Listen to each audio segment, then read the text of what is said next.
Golden Radio Hour. The Adventures of Sam Spade, Detective. Brought to you by Wild Root Cream Oil Hair Tonic, the non-alcoholic hair tonic that contains lanolin. Wild Root Cream Oil. Again and again, the choice of men who put good grooming first.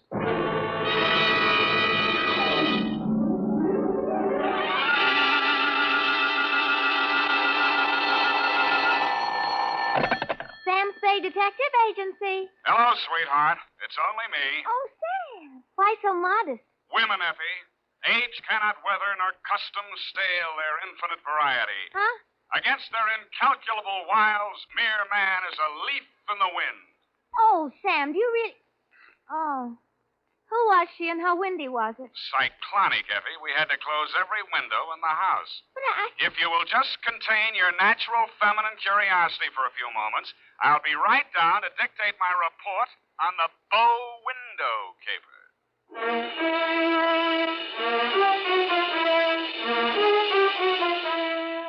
Dashiell Hammett, America's leading detective fiction writer and creator of Sam Spade, the hard-boiled private eye, and William Spear, radio's outstanding producer-director of mystery and crime drama, join their talents to make your hair stand on end with the adventures of Sam Spade. Presented by the makers of Wild Root Cream Oil for the hair. To every man who says, I don't use a hair tonic or I don't believe in a hair tonic, I say this. Decide for yourself. But don't decide until you've tried Wild Root Cream Oil, the entirely different hair tonic. There's not a drop of alcohol in Wild Root Cream Oil, and it contains soothing lanolin. What's more, it grooms your hair the right way, neatly and naturally. So get the big economy-size bottle and the handy new tube at your drug or toilet goods counter. Wild Root Cream Oil Hair Tonic. Again and again, the choice of men who put good grooming first. And now, with Howard Duff starring as Spade, Wild Root brings to the air the greatest private detective of them all in The Adventures of Sam Spade.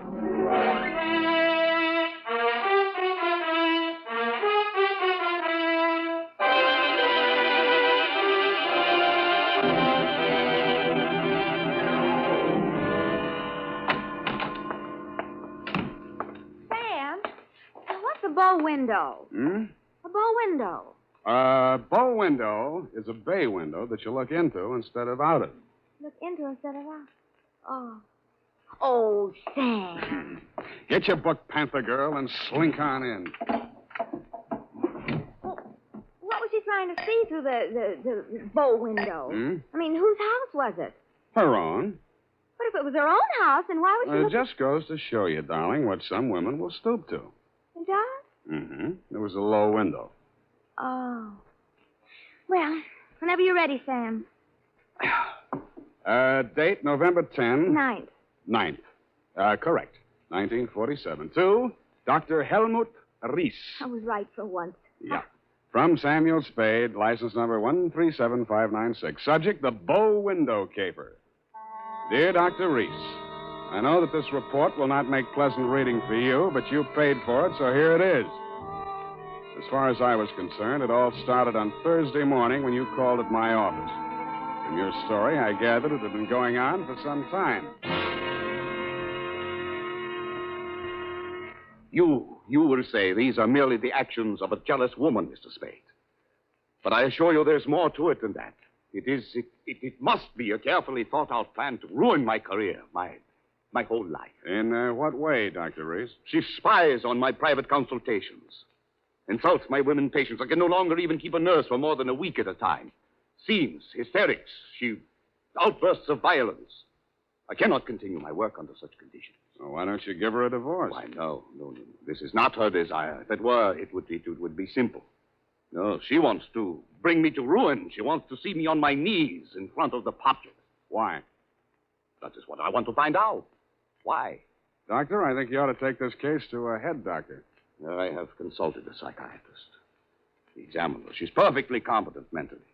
So you see, there is here already some mystery, for which one comes to a detective. How long has this been going on, Dr. Reese? Since 3 months only. But in this time, she has reduced me to utter desolation. Dr. Reese was a very good divorce lawyer right down the hall from my office. No. I discussed the matter of a divorce with her a few days back. This was her answer. You see, a receipt for the purchase of a gun. And this note in her handwriting. I hope you will not force me to use this. Esther. Yes. What do you think she has in mind? Murder or suicide? She refused to discuss it. But one thing I have noticed.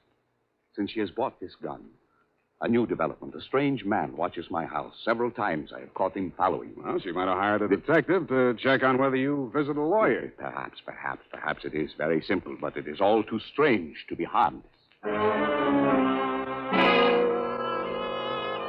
I half-heartedly agreed that it might be, Dr. Reese, and when your check for $100 didn't bounce, I went to work wholeheartedly. I reached your house on Pacific Avenue just as the streetlights were going on. It's a quiet neighborhood, so I could hear it before I got close enough to read the number on the door. Get out! Get out of this house! Get out! You have no... Get out! They seemed to be slugging their way toward the back of the house, so I decided to risk an entrance. I found the doorbell, and I was about to punch it when I caught sight of your mystery man. He was crouched in a clump of shrubbery that grew under the bow window at the corner of the house. He was still there with his eyes glued to the window when I walked up behind him. Hey, let go of me. Let go. Come on, you're going inside. Listen, I'm not just a snooper. I didn't say you were. I'm just inviting you inside for a better look. Now, I'm warning you, if you don't let go of me, I'm... Stop squirming, will you? Go!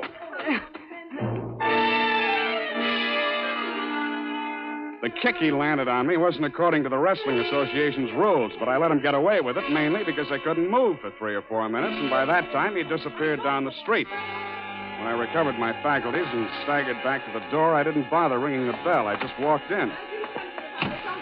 The hen fight was still going on somewhere in the upper reaches of the house.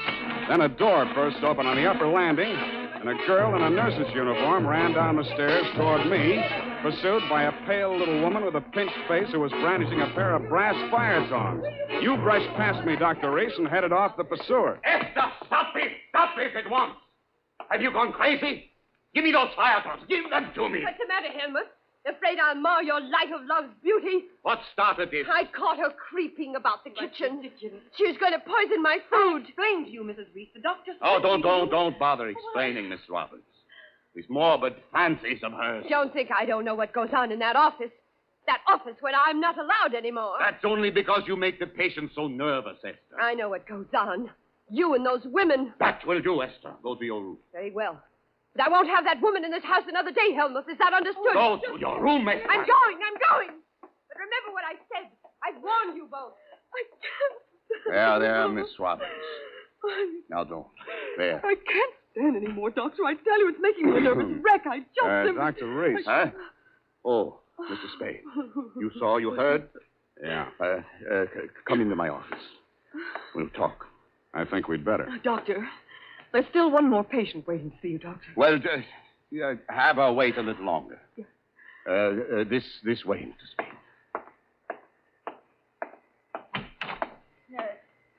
How much longer? Well, the doctor will see you just as soon as he possibly can. Have you been feeling any better, Mrs. Campbell? Sit down, Mr. Spade. Thanks, but I can say what I have to say standing. Your wife's a very tragic woman, Doctor. I wish I could help her. I wish I could help you, too, but I can't. You heard her threat against Miss Robbins. Was that a joke? There's nothing funny about jealousy. But there is this man who watches the house. And the gun she bought. I collared him outside just now. Oh, well, did you get him to talk? No, but I wouldn't worry about him if I were you. And about that gun. The Constitution says every citizen shall have the right to bear arms. Even Parnell Thomas can't do it. Mr. Spade, I've not yet told you all. If I... Oh, Doctor, I'm sorry Yes. to interrupt, but this patient, she's been waiting for more than an hour. Well, who is she? Mrs. Kavanaugh. Kavanaugh. Kavanaugh? Who? Well, has she been here before? Of course, last week. Here's her card. Oh, yes. I'd better get it over. Send her in. Yes, Doctor. And Doctor, I'm resigning. I'll finish the day, of course, and then I'm through. I'm sorry. Yes, well. Very well, Miss Robbins. I can't say that I blame you. Good luck. Goodbye, Doctor. Well, I'll be going along myself now, Doctor. No. You must hear me out, Mr. Spade. I've not yet told all. Now, if you'll just wait until I have seen this patient, please, Mr. Spade, please. Okay, I'll wait outside. Oh, I beg your pardon. I beg your... Come on in, Mrs. Hutt. So, you're leaving the doctor's employ, nurse? I am. Well, Mr. Spade, how does it look from the grandstand? Messy? Mm-hmm. You don't mind if I finish cleaning out his desk? Go right ahead. Thank you. What's the matter with Esther, anyway? I could sum the whole thing up in a single 5-letter word, shall I? You have. Are you going to walk out on him? Aren't you? Yes. Yes, I am. Oh, but Esther isn't jealous of your type, if you don't mind my mentioning it. I feel heartened to think that you noticed I was different. Oh, I did, Mr. Spade. I really did. You don't seem particularly nursey to me, either. I'm not. My, you have a fast pulse, Mr. Spade. Yes, I've been feeling very weak the last few minutes. I need care. Oh, you know, you don't eat enough apples, Mr. Spade. Well, I guess I finished. Oh, there's that old compact. I wonder... Mr. Spade, will you tell the doctor I've left and thank him for me again? Aren't you going to see him before you go? No, I'm not. He'd only begged me to stay, and it's simply out of the question. Oh, the poor guy. I just don't know what I'd do if I were in his place. For you, Mr. Spade.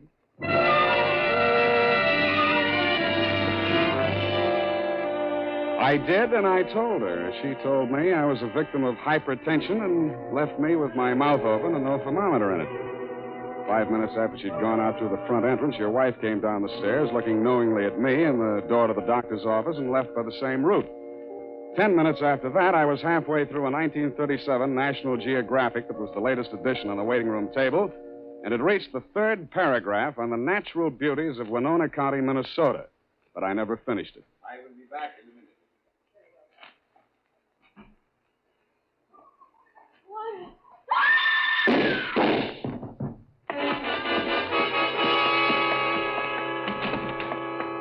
The first thing I saw when I entered the room was Mrs. Kavanaugh, your patient. Why did he do it? You, doctor, were standing over her, nervously twitching off the rubber glove from your right hand. You tested her throat for pulse, then listened through a stethoscope. It was purely a formality. One of the .38 caliber slugs had entered the right temple. The other had torn through the base of the skull. How did it happen? I don't know. I had completed the examination and walked over there to put my instruments away. When I turned back, she had a gun in her hand. Before I could stop her, she pulled the trigger. Suicide, of course. Why? Well, I just told her the truth, that there was nothing I or any other doctor could do for her. But she had perhaps a month, perhaps less. She had suffered great pain, of course, for some time. Uh-huh. You saw her shoot herself, you say? Yes. The gun, she took it out of my desk drawer. I'd removed it from my wife's room earlier today. I see. Well, doctor, this is the neatest suicide I ever saw. No powder burns, and from the way she's lying, she must have shot herself from the direction of that window, at least 10 feet away. She screamed before the shots were fired and had time to fire a second bullet into her head and throw the gun across the room before she fell. Well, Helmut, at last it's happened, hasn't it? Esther, leave this room. I told Helmut one of the husbands would catch up with him. Pretty, wasn't she? I don't remember this one.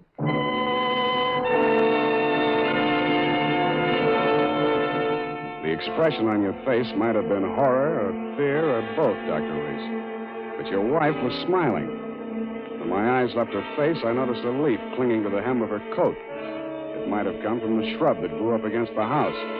And her shoes were splotched with mud that could have and probably did come from the cultivated flower bed just outside the bow window.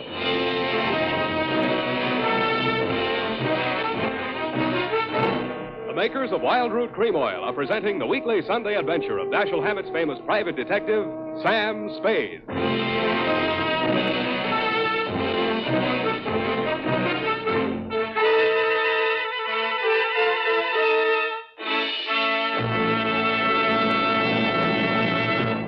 Now, here's important news on good grooming. Better than 4 out of 5 users of Wild Root Cream Oil say they prefer Wild Root Cream Oil to all other hair tonics. Here is new and even more conclusive evidence that Wild Root Cream Oil is again and again the choice of men who put good grooming first.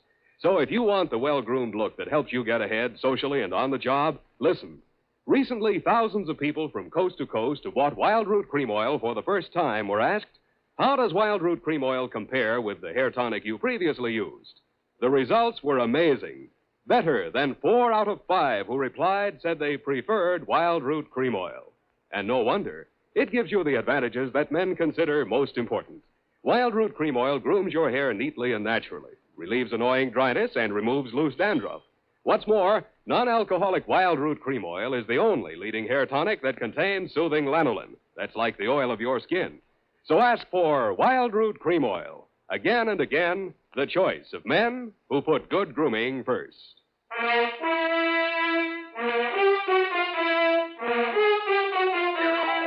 And now, back to the bow window caper. Tonight's adventure with Sam Spade.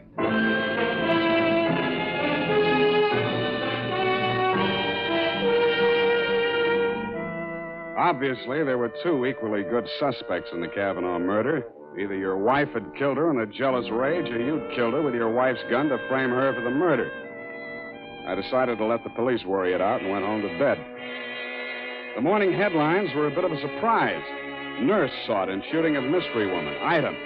The cops had found Celeste Robbins' fingerprints all over the murder gun. And item. Mrs. Kavanaugh, the murdered woman, had given a vacant lot as her address, and her body was lying unclaimed at the morgue. I decided to pay her a visit.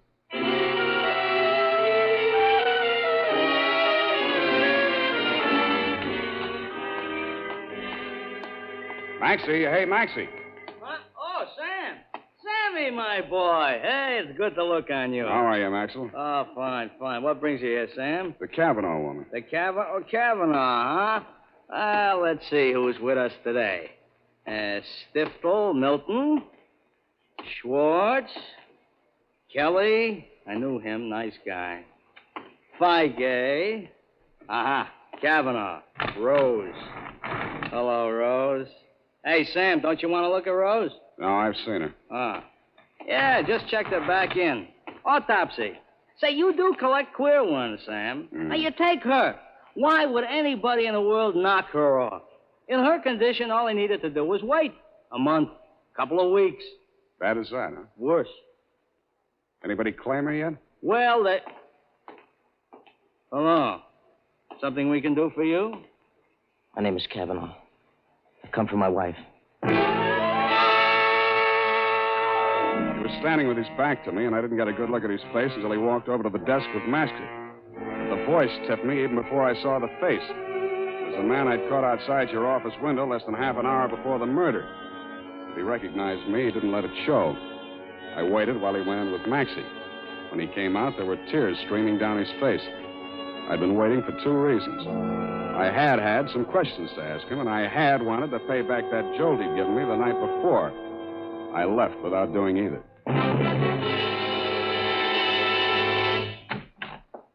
Oh, hello, Sam. Oh, sweetheart, any calls? Lieutenant Dundee of Homicide, Yeah. Dr. Reese, Mm-hmm. and there's a girl waiting inside.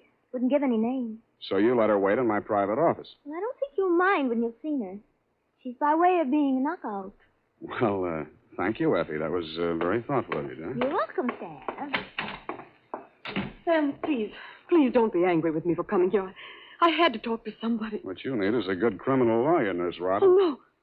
Oh, no. Do you think I killed that woman? How did your prints get on that gun? And don't tell me she threatened you with it and you grabbed it out of her hand.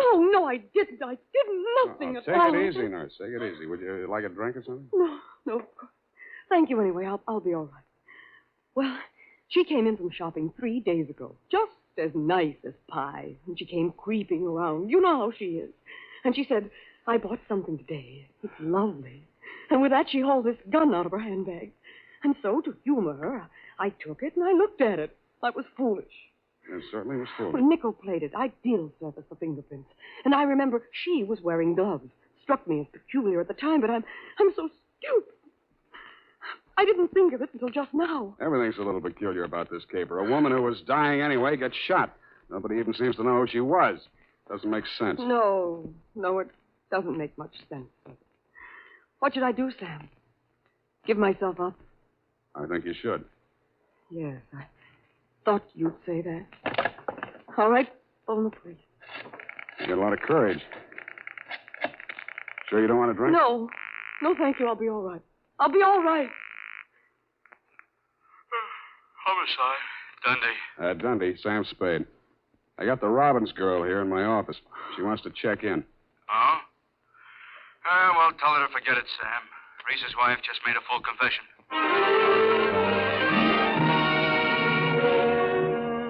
That tore it. In my anxiety to see how you were bearing up under the shock, Doctor, I blew $1.50 of your money on a taxi all the way out to your address on Pacific Avenue. To my astonishment, you were wearing a look of real distress. I don't understand it, Mr. Spade. This confessing, it's not like her. It's all too strange to be harmless. Dr. Reed, I'd like to talk to you alone. Do you mind, Mr. Spade? Go right ahead. I strained my ears outside your consulting room, but all I could hear was a few vague murmurs. Then, for no good reason, I decided to have a look at your wife's bedroom upstairs. The cops had been there before me, so I didn't expect to find much, and I didn't. I was tapping the woodwork for secret panels or something when I heard a heavy tread on the stairway. I wheeled around, my hands inside my coat. A jolly-looking character in coveralls was standing in the doorway. Home Electronics. I beg your pardon? Daggett, Home Electronics. I come to take the equipment. What equipment? And a dictograph. She don't need it no more. Ask me, she hurt too much. Mrs. Reese had a dictograph installed? Yeah, a rental type installation. This here's a speaker. Yeah, my own design. Looks like a portable radio, don't it? Yeah, where's the other end? Where's the microphone? It's in the doc's private office. You interested, eh? Yeah, turn it on, will you? Oh, sure. Yeah, we'll get it tuned in a minute here. Oh, feedback. Wait a minute, I'll fix it. Let her talk. What can she tell? I don't know. But it's uncanny the way she knew Nice, huh? things. Every word we spoke together. That's because of the dictograph. Neat rig, huh? Shut up. Listen, my angel. We cannot allow this terrible tragedy to come between us. We love each other. Nothing can change that. Oh, boy. Yeah, that's as nice, ain't it? Quiet. I just know, please don't. Now stop it, Helmut. I don't want you. Please don't. What is it, Celeste?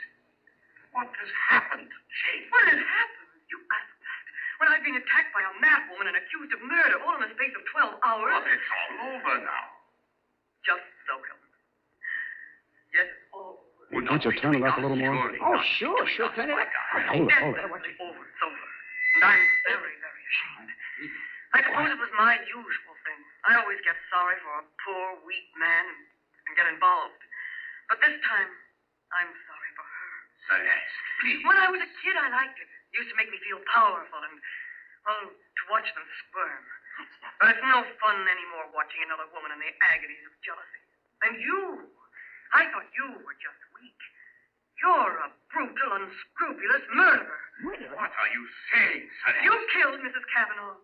Why, that's impossible. You stood deliberately in that window and you fired 2 shots right at Hey, what gives you? Why weren't my rehearsed the fingerprints players? on that gun? Because you were wearing your rubber gloves, Doctor. Celeste, don't say any more. No.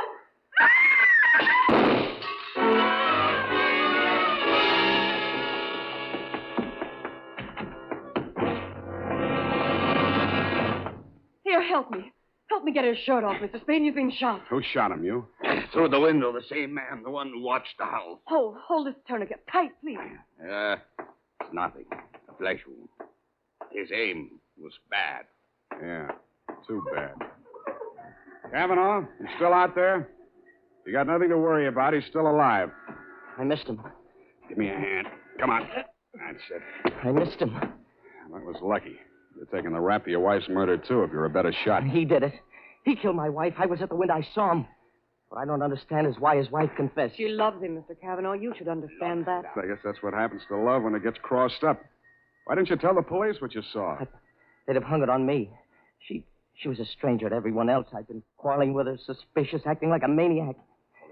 She never told me. She must have been going to one doctor after another, trying to find one that would give her one ray of hope. In pain all the time, too, and never letting on. Never. Even after that first visit she made to Reese's office, I didn't tumble. I thought she was meeting him on the sly. And I followed her both times. That last time I carried a gun. I might have killed her if what I suspected had been true. I'm very sorry, Mr. Cavanaugh. I didn't realize. You're pretty late with your regrets, Doctor. I don't quite figure you either. Maybe the prison psychiatrist can. Dundee homicide. Dundee, tear up Mrs. Reese's confession. Come on over and get the doctor. Dr. Reese? Yeah. Oh, by the way, he accidentally shot himself in the arm. Isn't that right, Doctor? What? Oh, yes. Accident. Why didn't she tell me? Why didn't she tell me? I don't know, Kavanaugh. Women. Sometimes they make too much sense, or we don't make enough, or maybe we're all crazy.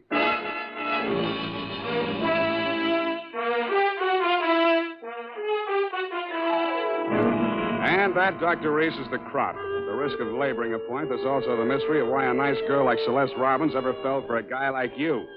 You'll have plenty of free time to think it over between now and the trial. If you find the answer, drop me a line.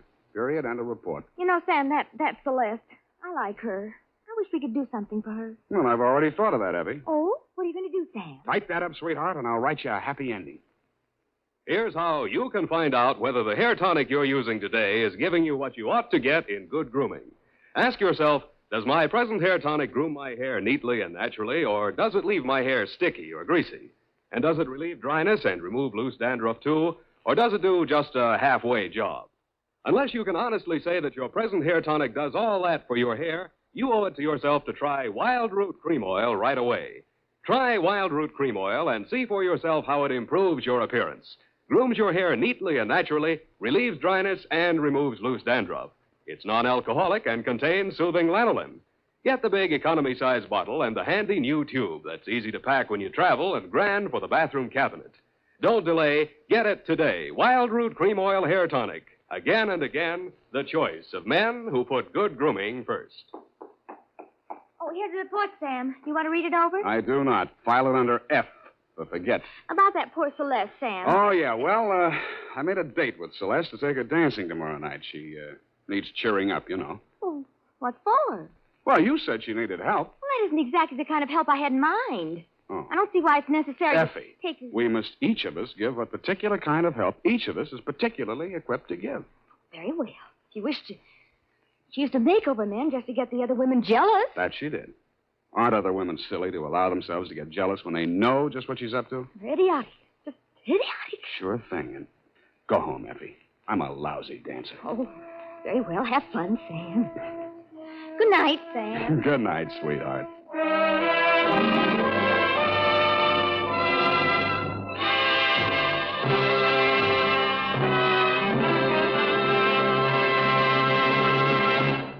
The Adventures of Sam Spade, Dashiell Hammett's famous private detective, are produced and directed by William Spear. Sam Spade is played by Howard Duff. Lorene Tuttle is Effie. The Adventures of Sam Spade are written for radio by Bob Tallman and Gil Dowd, with musical direction by Lud Gluskin. This is Dick Joy, reminding you that next Sunday, author Dashiell Hammett and producer William Spear join forces for another adventure with Sam Spade, brought to you by Wild Root Cream Oil. Again and again, the choice of men who put good grooming first.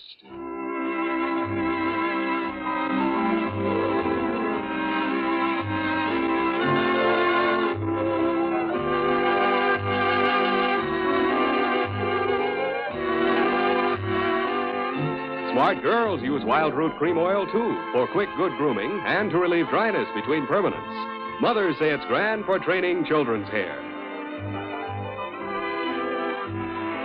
This is CBS, the Columbia Broadcasting System.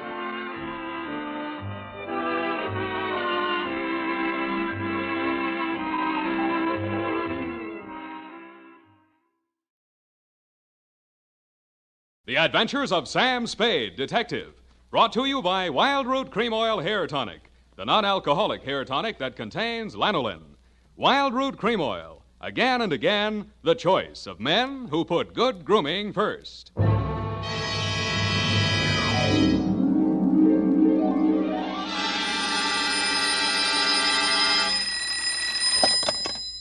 Office of Samuel Spade, Private Investigations. Good morning. Evening. Effie? Miss Perrine is on a vacation. Perhaps I may be of assistance, no doubt. I don't know. To whom am I speaking to? I am sorry. I cannot divulge that information to an entire stranger. May I take a message? Look, Miss whoever you are, I don't want to discommode you, but I am sorry, but I will have to ask you in no certain terms to resist from this line you are handing me. I am not the type secretary. Forget it. I'll just call Miss Perrine long distance and dictate my report over the phone. Oh, my stars and garter, how utterly gouch of me, Mr. Spade. Oh, I'm Bernadine, Effie's relief. I mean yours. I could use some. Oh, shall I send out for some medicine? Yeah. The phone number's on the wall behind the water cooler. Tell them the 100 proof, bonded, and hang the expense. I'll be right down to dictate my report on the bail bond caper.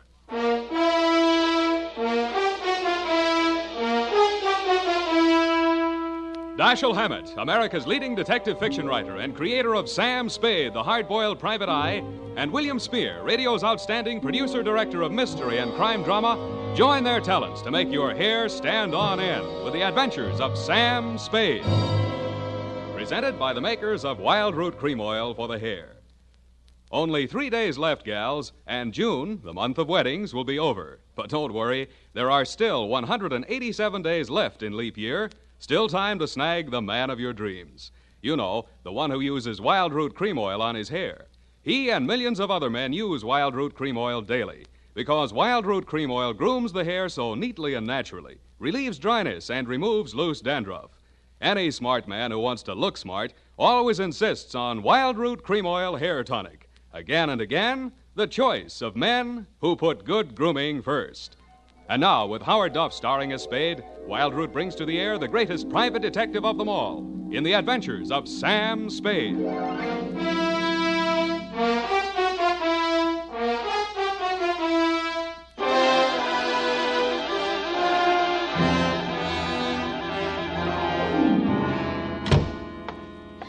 Mr. Spade. You are Mr. Spade. You just gotta be. Yes, but why? It was fate.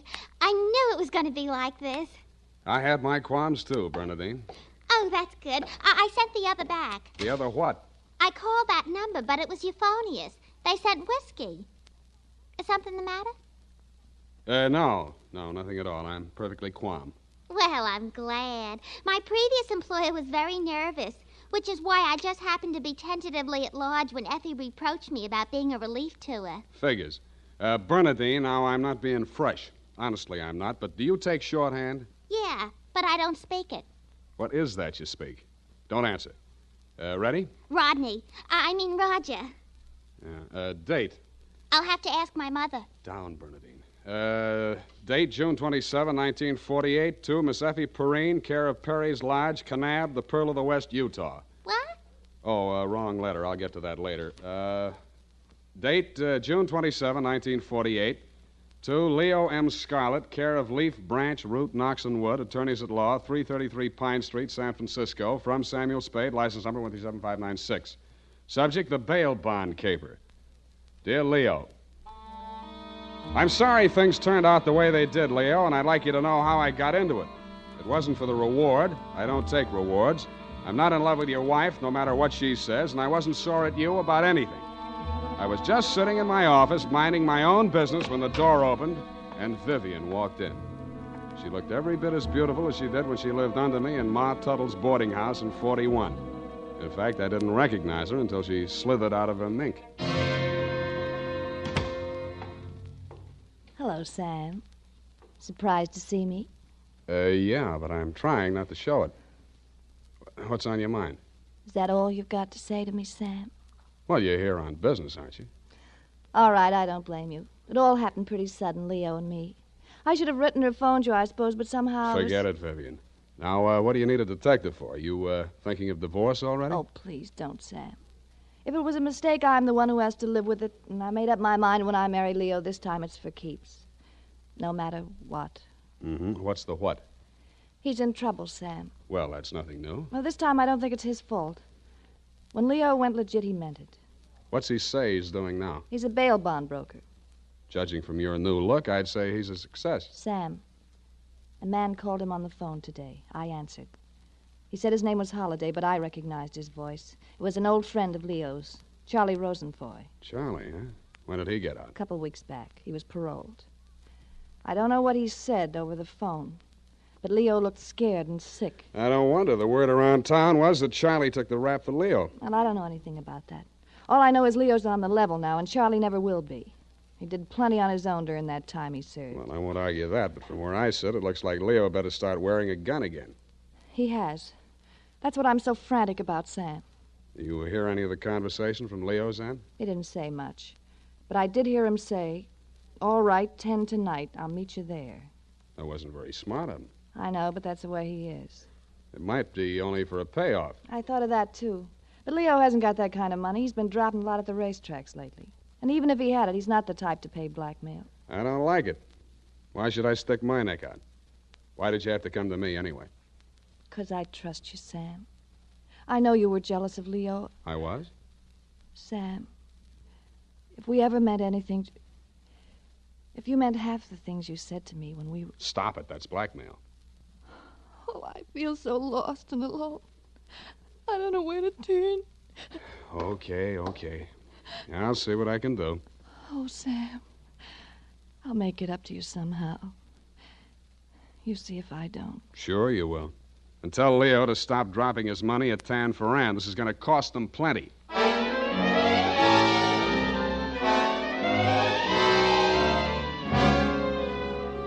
Vivian had said that your rendezvous with Charlie was scheduled for 10 in the p.m. and that you were too upset to go to work that day, so you'd be at home, 1246 Dunbar. I took a plant in your apartment building from a Sleepy Lagoon-type cocktail bar across the street called, you guessed it, the Sweet Leilani. Your wife joined me, and after a while, we got around to talking. At least she did.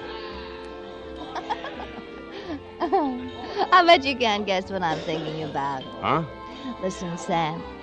You remember that night we drove to the Half Moon... Bay. Oh, you do remember. Oh, we used to do the craziest things. I should have married you, Sam. Please, not while I'm drinking. You know what? The trouble with crooks, they have to work day and night. Yeah. Hey, you're not listening. No, but everybody else in the place is. Let's talk about you, Sam. Did I ever tell you how I met Leo? No, and please don't. And then he opened a bucket shop. You know what a bucket shop is? Yeah. It's brokerage. Yeah, that's right. Only it's crooked. That was the first business Leo started when he went legit. Mm-hmm. He had to shut it down on account of those securities. Somebody was always stealing out of the safe. Were they insured? Yeah, but they wouldn't renew his policy. So after the second nightclub burned down and he couldn't get any insurance at all, even on his own life. That's why I'm so frantic, Sam. Hey, give me a nickel. I want to play Sweet Leilani.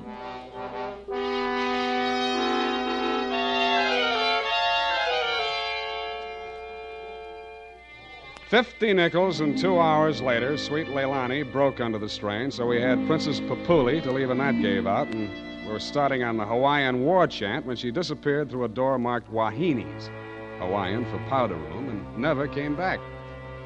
Around 9:45, I mumbled something to the bartender about the lady will pay, put on my smoked glasses, and strolled out and across the street. You came out of the building a couple of minutes later. You led me a zigzag course up Merchant Street to Salon, across Salon to Commercial, down Commercial to Drum, and made a lateral pass over Drum back to Dunbar. Your destination, I'd never have guessed it, was the Sweet Leilani. Happily, they were not playing Sweet Leilani. It was very, very quiet. The regular customers had taken a powder, and I didn't blame them. In the new crop at the bar, I counted 10 broken noses, at least 5 broken paroles, assorted knife scars, and 4 pairs of cauliflower ears, and 1 maverick. You slid into a booth at the end of the bar, took the gun out of your shoulder holster, and laid it down on the table in front of you. I walked over, turned it around so it was pointing at the jukebox instead of me, and sat down. Some other time, Spade. Some other time I drink with you. I'm waiting for a friend. Why the gun? You selling it to him? Maybe I give it to him. Go on, you drink at the bar. It's kind of crowded. Looks like Charlie Rosenfoy's old mob. Who are they gunning for? You or Charlie? Why don't you ask them? What are you drinking, Leo? I was with that bottle all day. Got a bad taste. Do me a favor, Spade. There's a bar 2 doors down the street. Go drink there.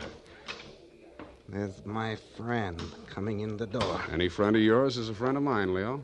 Look, Spade. Hello, Leo. What's the matter? You bring a bodyguard to meet your old friend Charlie? This shamus threw his weight in here. I didn't ask him. I don't need him. Huh.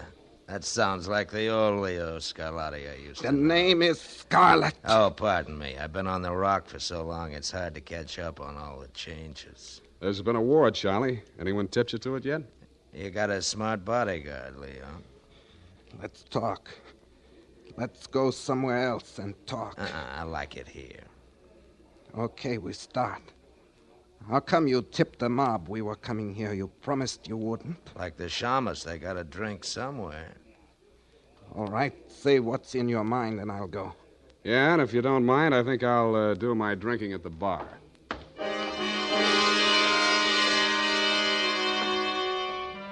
Both of your guns were on the table. It didn't look as though you were going to use them on one another, and I figured that neither of you was going to do much talking in front of me anyway, so I strolled back to the end of the bar to look at the television.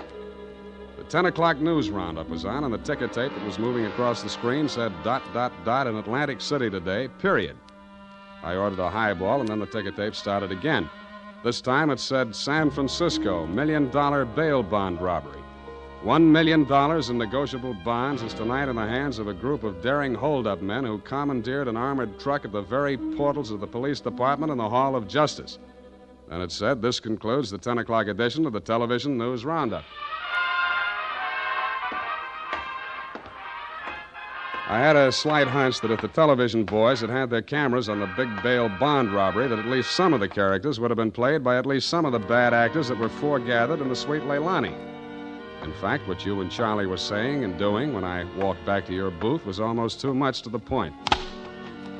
You let me see the bulky portfolio Charlie shoved across the table at you. It looked like a carrying case for bonds, bank messenger type. But it was sealed with wax blobs bearing the imprint of the Great Seal of the state of California. I was impressed. Where'd you get this? You can read about it in the papers, and if I was you, I'd get this out of sight before them papers hit the street. One thing more. Don't try to clip none of them coupons. And one thing more in addition. Don't open it at all. Sure. Spade? Yeah, Leon? I think I hire you after all.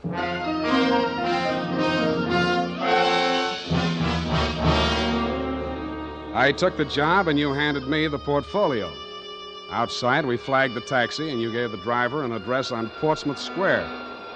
Your office, I hate to remind you, was behind one of a bunch of neon-lighted storefronts across from the Hall of Justice. The sign on the door said, press the button and let freedom ring any hour, day or night. The only bell in sight was a stop-press-type burglar alarm. You unlocked the door and we went in. You paused in front of a big green safe with a combination lock and started twirling the knob. The tumblers clicked into place. I picked up an inkwell and waited for the safe to open. All right, Spade, give me it. I did, with both hands. With my left, I handed you the portfolio, and with my right, I pitched the inkwell at a well-wired slab of plate glass window. When the burglar alarm went into action, so did you. You dropped everything and were out of the door and out of sight before you could say, let freedom ring. While I was waiting for the cops to arrive, I helped myself to a $500 bearer bond I found lying loose in your safe. I had a feeling I might be needing some bail myself.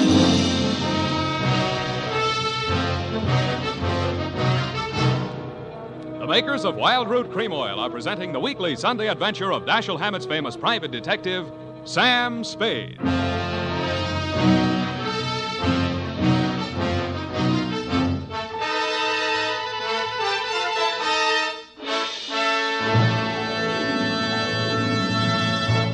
Now, here's important news on good grooming. If you want the well-groomed look that helps you get ahead, socially and on the job, listen. Recently, thousands of people from coast to coast who bought Wild Root Cream Oil for the first time were asked, how does Wild Root Cream Oil compare with the hair tonic you previously used? The results were amazing. Better than 4 out of 5 who replied said they preferred Wild Root Cream Oil. And no wonder. It gives you the advantages that men consider most important. Wild Root Cream Oil grooms your hair neatly and naturally, relieves annoying dryness, and removes loose dandruff. What's more, non-alcoholic Wild Root Cream Oil is the only leading hair tonic that contains soothing lanolin. That's like the oil of your skin. So ask for Wild Root Cream Oil Hair Tonic. Again and again, the choice of men who put good grooming first. By the way, smart girls use Wild Root Cream Oil, too, and mothers say it's grand for training children's hair.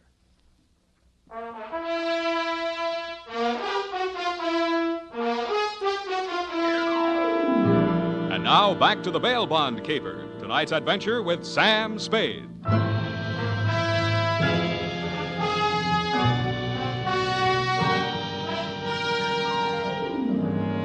I had hoped, Leo, when I made my spectacular move in your bail bond office and set the bells to ringing, that I'd get the caper off my neck and onto the capable shoulders of the police, where it now belonged. Then I told myself I could go home and get some sleep. I had never been that fond of Vivian anyway. I was holding the $1 million portfolio, complete with its big official seals still unbroken, ready to hand it over with a flourish to the first boy in blue that rushed in. But then I saw something that dashed my hopes. There was a strip of Scotch tape across the bottom of it. It wasn't up to me to tamper with important evidence, but I didn't have to. It was only a question of what magazine had been cut up to replace the $1 million in bearer bonds. That question was answered at headquarters 20 minutes later. It turned out to be the last 52 issues of Radio Life, which even Captain Walsh of the robbery detail admitted was no help. Neither was Captain Walsh. Now, Spade, in your statement here, you state, so-and-so, Sweet Leilani, and that Rosenfoy did hand portfolio exhibit in question to Leo M. Scarlett, alias Scarlatti, at approximately 10:20 p.m. this date. That's it, Captain. Now, you sure you want to stick with this? You don't want to change any part of the statement? No, I just want to go home and go to bed. I'm afraid you're going to stay with us for a while. Who, me? Statement of Jordan Joyce, M.D., statements of Hilda Sackwriter, R.N., and Mildred DeVille, Biss, R.N., day and night nurses, respectfully. Who's sick? Rosenfoy. He's been quarantined in his home in Daly City since his release from Alcatraz 4 days ago. Chicken pox. Sorry, Sam, I'll have to book you. You sure you don't want to add anything to that statement? Only this. Kelsey Walsh, if you continue to do such brilliant police work, you will be waving a stop sign at a school crossing in time for the fall semester. You are a hangnail on the finger of justice.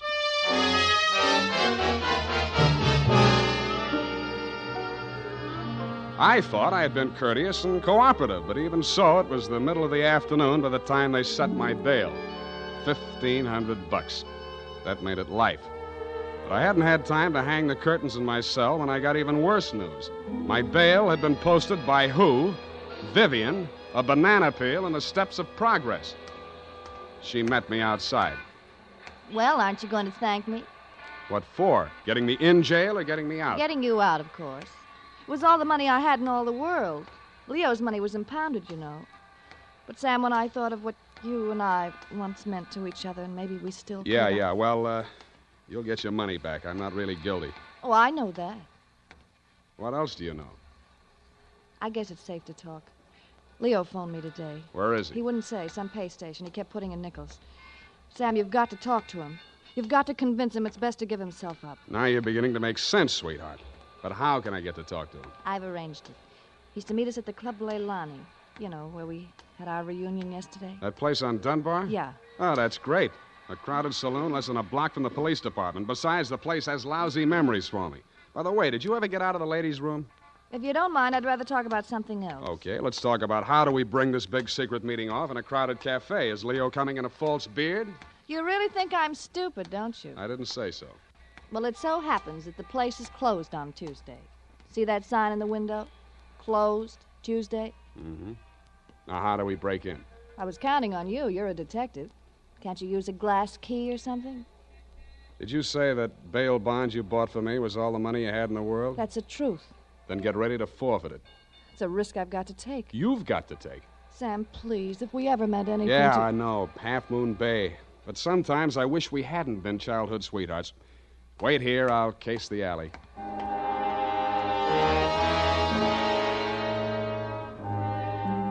The alley wasn't much better. There were 2 windows, washroom type, all glass brick, except for 2 small ventilators big enough to put your hand through. The only hope was the kitchen skylight. I didn't have any trouble getting up to it, but once I was there, things didn't look so good. The view from the roof was a garage door with 2 green lights flanking it. Then it struck me where I was and why I was there. The Club Leilani backed directly on the Hall of Justice where the big bail bond robbery had taken place at 5 p.m. the night before. Without further ado, I put my foot through a pane of the skylight, reached in, unlatched it, and dropped.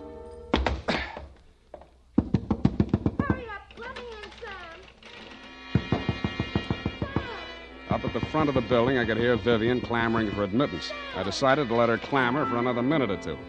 It isn't a thing I often do, but I walked resolutely into the ladies' powder room. It was very well equipped. It had furniture, a telephone, and more clues than I needed. The magazines were there, the razor blades were there, the scotch tape was there. There was even a scraping of red sealing wax on the steel frame of the window slot. But best of all was what I found in the paper towel dispenser. I lifted it out and moved it next door to the men's washroom. Then I let her in. What kept you so long? You'll spoil everything. I was afraid you'd... Here comes your husband. Come on, let me in. What happened, Leo? You're early. Any objections? I just got itchy, that's all. How are you, baby? Don't, Leo. I'm so nervous. Strained. What are we going to do, baby? What's Spade going to do for us? Tell him, Sam. I'll leave you 2 alone to talk it out. I'll freshen up a little. Haven't had my face on all day. Poor kid. Well, Spade, let's have it. Yeah, she's right, Leo. I can do a lot for you. But you've got to do something for me. Spade, this is level. I never saw those bonds. I know that. Then what are you after? The truth. It's the only thing that can save you, and if you take this rap, I take it too. I'm in clear up to my neck. Okay. Charlie Rosenfoy came around to Vivian and made her this proposition. He was going to pull this bail bond job and plant the goods on me to get even for the rap he thought he'd taken for me. Mm-hmm. Vivian pretended to play along with him, only she got hold of the package long enough to take the bonds out and put the old magazines in instead. Yeah. The idea was the mob would think Charlie had double-crossed them, taken the goods for himself, and delivered a phony packet to their banker, which was supposed to be me. Cute. Only you had to get smart and set off that burglar alarm. Now I'm getting the squeeze on all sides. The mob, the law, Charlie are all gunning for me at once. Don't worry about the mob and the law, and don't worry too much about Charlie. What are you driving at? That'll be him now. Who tipped him I was here? Get back in the corner. It's dark in here. He'll never see you. I'll take care of him. All right. Hello, Charlie. Who? Come on in. Good boy, Spade. Get his gun. You're my friend. Sure, I'm your friend. Come here. Yeah, sure, Spade. Pleasant dreams, fellas. Now I act. Hey, Charlie! No, Leo!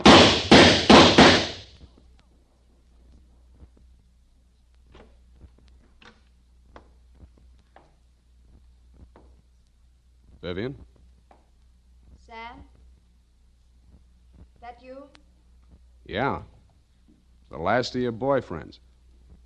You mean Leo? Charlie? Yeah. They just knocked each other off. Oh, Sam, I can't see. It's dark. Where are you? Right here in front of the jukebox. You sure? Hope to die.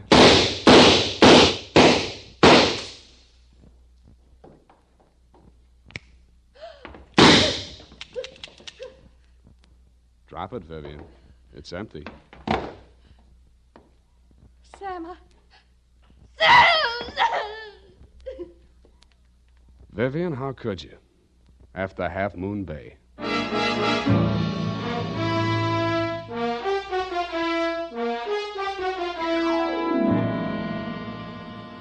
I'm sorry I had to knock you boys out, Leo, but better lumps than bullet holes, eh? After she started wrapping up the caper, it wasn't too hard to figure what she was up to, providing you could keep her smoke out of your eyes. She told Charlie how to operate on you and told you how to operate on Charlie. $1 million for her and 2 dead gangsters lying on the floor of an empty joint where they'd shot it out. The secret of the missing bonds would have to be written off by the police as having died with either one of whichever of you ever had them. Period. End of something. Pardon me, Mr. Spade. I know you're tired, and if your toothbrush, please feel free to allude the whole matter. But Yes, okay, let's do that. thank you. Effie said that you were always glad to qualify any little points that she didn't understand. She said that, did she? Yeah, but she also said that quite accidentally that you sometimes leave things out that should be left in. Bernadine, times are very bad. They're cutting salaries everywhere. But where were they during the whole affaireous affair, if you'll pardon the expression? The bonds? In the paper towel dispenser, didn't I say so? Oh, that's what you moved to the men's. But how did they get there? In the Walreenies, if you'll pardon the expression. Simple. When the thieves whizzed through the alley after the heist, Vivian had her well-manicured little lunch hook thrust through the window slot to receive them. Oh, that's how the red sailing wax got there. Bernadine, you're spectacular. Now go and type this up. You're making me nervous.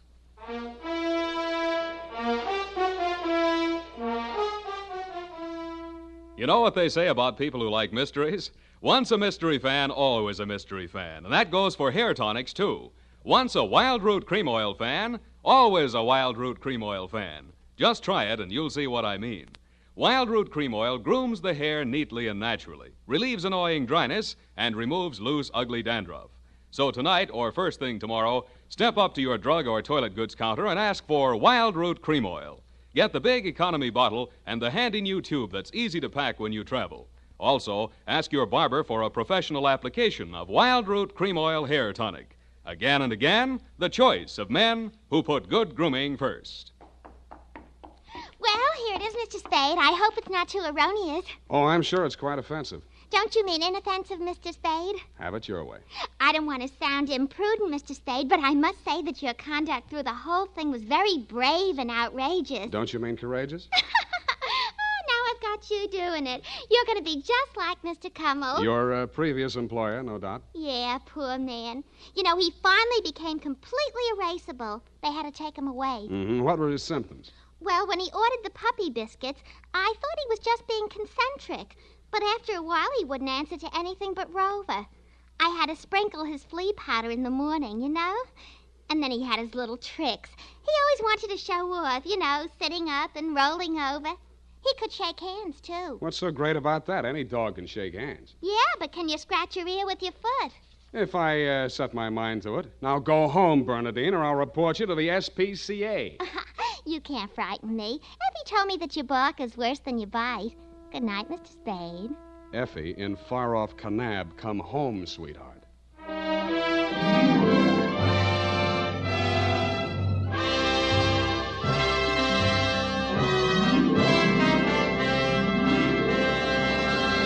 The Adventures of Sam Spade, Dashiell Hammett's famous private detective, are produced and directed by William Spear. Sam Spade is played by Howard Duff. The Adventures of Sam Spade are written for radio by Bob Tallman and Gil Dowd, with musical direction by Lud Gluskin. Gil Dowd directed tonight's broadcast in William Spear's absence. Join us again next Sunday for another adventure with Sam Spade, brought to you by Wild Root Cream Oil. Again and again, the choice of men who put good grooming first. This is Dick Joy reminding you to get Wild Root Cream Oil, Charlie. It keeps your hair in trim. You see, it's non-alcoholic, Charlie. It's made with soothing lanolin. You better get Wild Root Cream Oil, Charlie. Start using it today. You'll find that you will have a tough time, Charlie, keeping all the gals away. Hiya, Baldy. Get Wild Root right away. This is CBS, the Columbia Broadcasting System.